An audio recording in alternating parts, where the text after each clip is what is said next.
What's up, guys? It is Sofia, aka Sophie, back on Sofia's Football Talk with not another live, but just a pre-filmed video talking about my Premier League team of the season, where I will be picking out the players that I think perform pretty consistently, not focusing too much about the actual stats and the numbers, but just overall consistency. Some might be a big surprise, you might agree with me, or you might completely disagree with me, and that is completely fine. Let's start a discussion.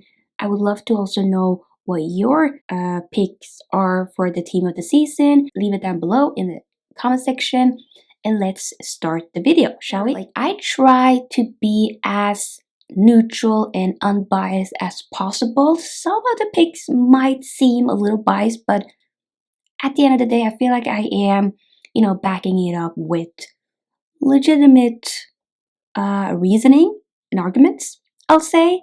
But just know I am a Man United supporter, as a couple of you guys know that have been watching my channel for a while. But to be honest, the majority of the players within this team is not really United players.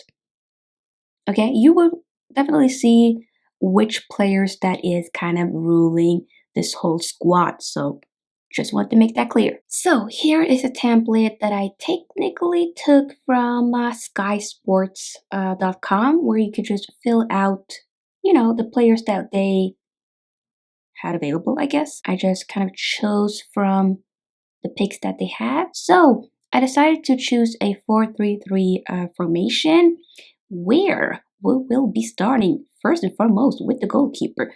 Who do I personally think has been amazing overall? I want to take Emiliano Martinez. The reason why I chose him is solely because he's been pretty consistent with his Aston Villa team. He's definitely been one of the reasons to why they aren't close to relegation like they were last season. They are, mid-table, definitely completely safe for yet another year within the Premier League. And I definitely feel like he's been pretty important. Arsenal missed out on what he has become right now. I completely forgot that he used to be an Arsenal player.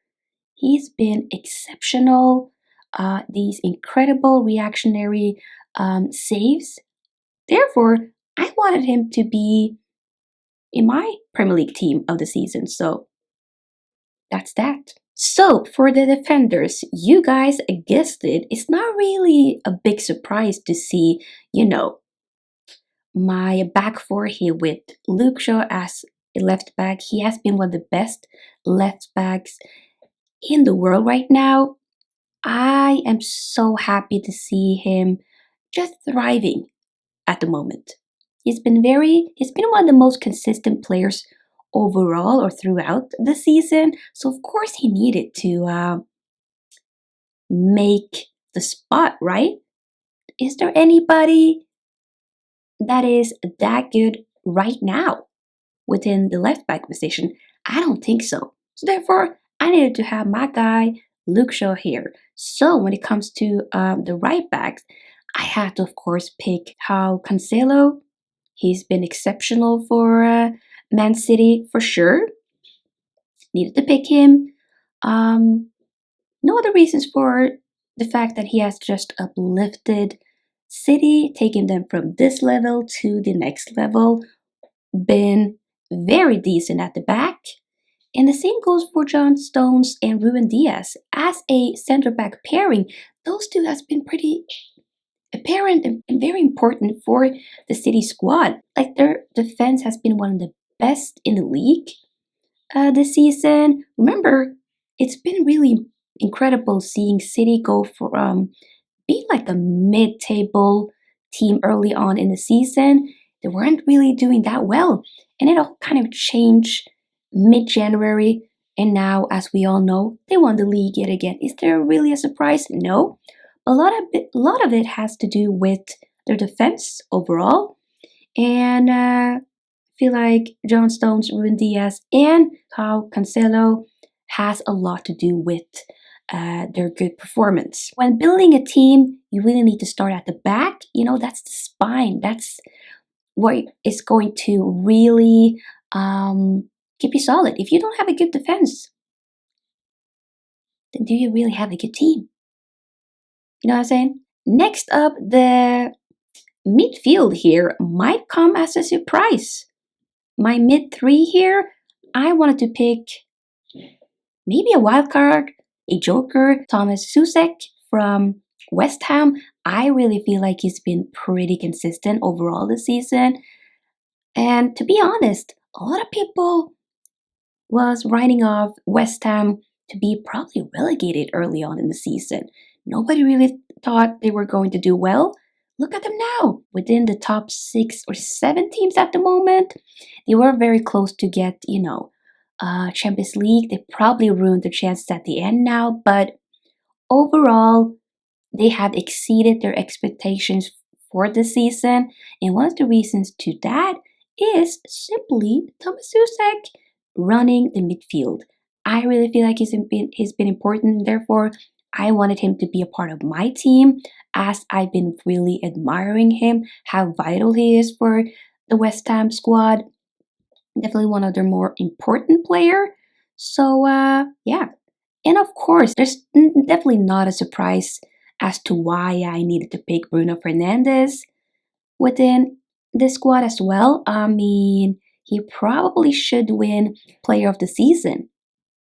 There are times where Bruno can be a little bit anonymous, but he still is a very important player. He's definitely one of the reasons why United is where they are right now. Not the only reason, but one of the reasons. He has uplifted the team, lifted up the standards, and he is a very important player, especially when it comes to the creative play.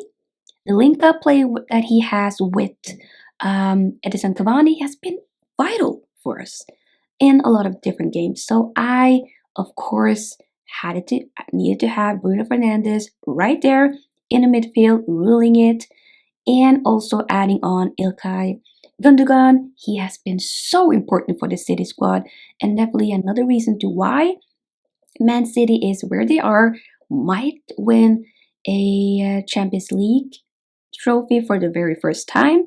He's been important. To be honest, you probably might think, where's Kevin De Bruyne?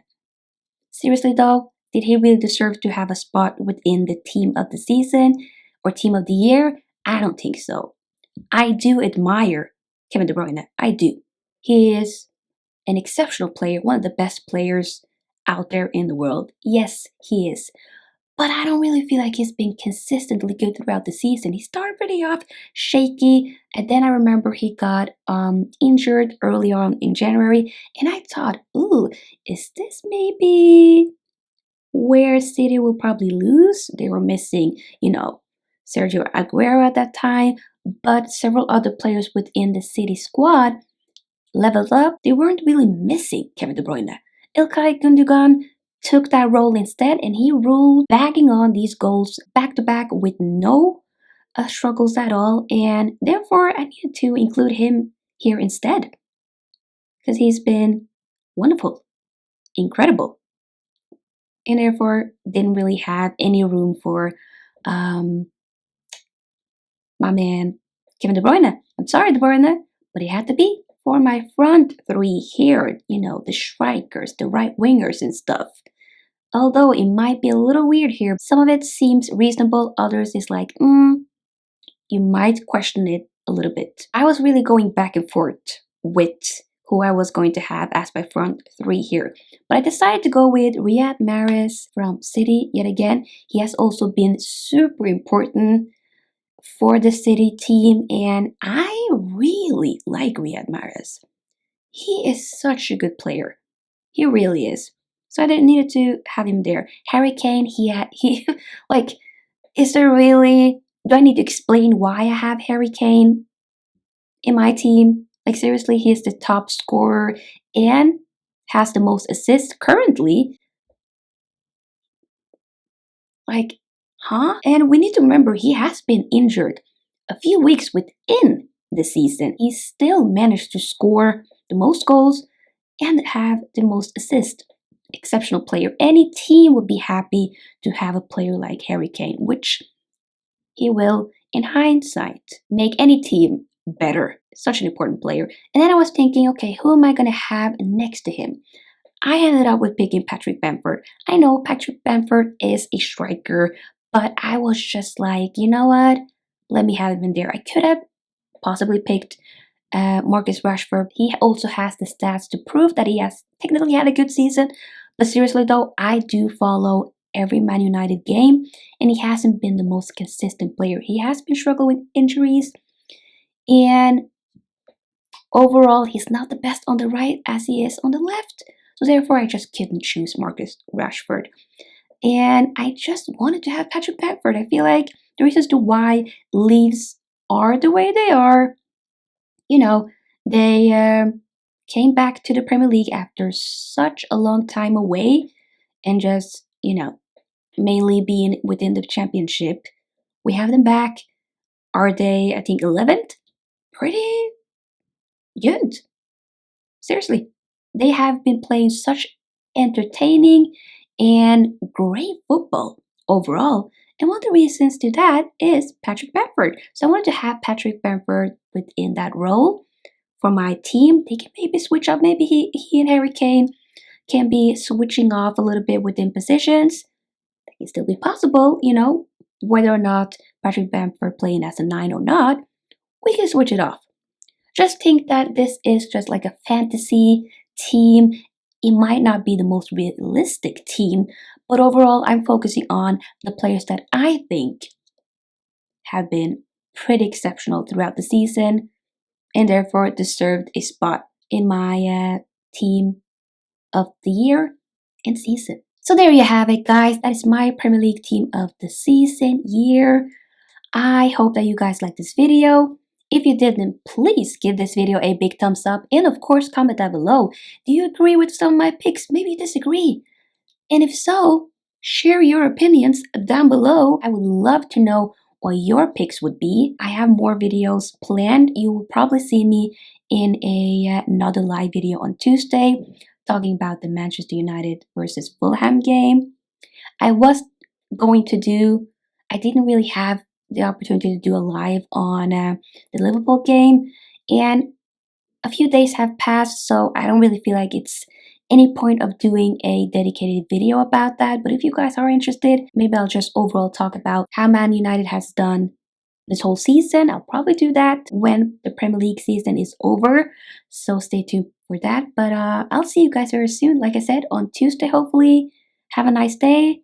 See you very soon. Peace and love.